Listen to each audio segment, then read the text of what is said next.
Que dirais-tu du PC le plus silencieux que j'ai fait à 800 €? Déjà, lâche ta souris, lâche ton téléphone, ne clique pas sur les chapitres. Je te fais une présentation dynamique et je te donne des explications concrètes. Donc vraiment, skippez pas, ça vous fait perdre des informations inutiles. Restez avec moi, je fais ça rapidement, comme ça vous perdez pas votre temps. Bref, on commence avec le Ryzen 5 5600 à 97,61 €. Vraiment excellent processeur pour faire de la 1080p gaming, tâche un peu compliquée, mais ça va passer avec ce Ryzen 5 5600. Avec ce processeur, on va prendre un Ventirad, le Be Quiet Pure Rock 2, parce que le Ventirad fourni de base il est assez bruyant. Ici on va payer 40 €, c'est un peu cher, mais pour avoir du silence. Et oui, parce que la marque de ce refroidissement CPU c'est Be Quiet, ça veut dire TZO. C'est totalement le but de la marque d'être hyper silencieux, qui donne aussi d'énormes performances puisqu'il refroidira extrêmement bien ce Ryzen 5. En carte mère, une B550M DS3H pour 90 €. Petite carte mère en micro ATX, on a 4 slots de RAM, on a les slots M.2, bref on a tout, c'est rapide et efficace. Pour les RAM, des Kingston Fury Beast à 16 Go, donc 2x8, 36 € et 14 centimes. Donc des petites RAM qui sont extrêmement cool, par exemple elles sont largement meilleures que ceux de Corsair, ont d'énormes problèmes. Et ici on a l'une des meilleures RAM niveau rapport qualité-prix. Un bon SSD avec beaucoup de vitesse, et bien ici le SN770 de Western Digital. On a 5150 en lecture et 4900 en écriture, 72 € 90 centimes. Il n'y a rien à redire sur ce SSD. Pour le boîtier, je vais vous expliquer pourquoi on n'a pas pris un boîtier mesh.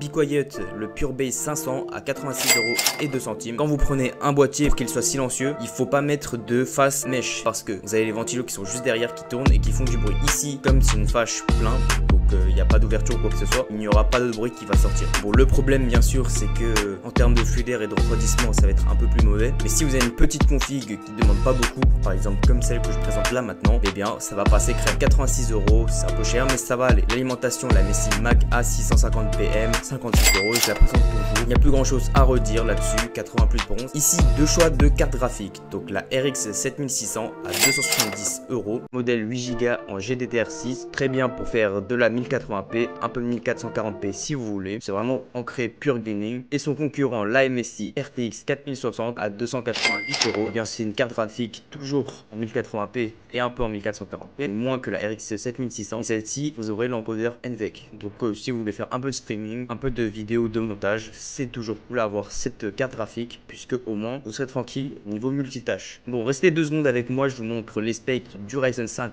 5600 avec la RTX 4060 et la RX 7600. 134 FPS sur la RX 7600 et 159 FPS sur la 4060. Sur LoL avec la RX 7600, on a environ 300 FPS et avec la 4060, on est environ 268 FPS. Sur CSGO, avec la RX 7600, on est sur 291 FPS et la RTX 4060, 330 FPS. Là, sur Fortnite, on est en 1080p. Après, sur tous les tests, on est en 1080p. On sera à 91 FPS avec la RX 7600 et 104 FPS avec la 4060 en épique. Et on va finir sur GTA 5 avec la RX 7600. On sera à 89 FPS environ.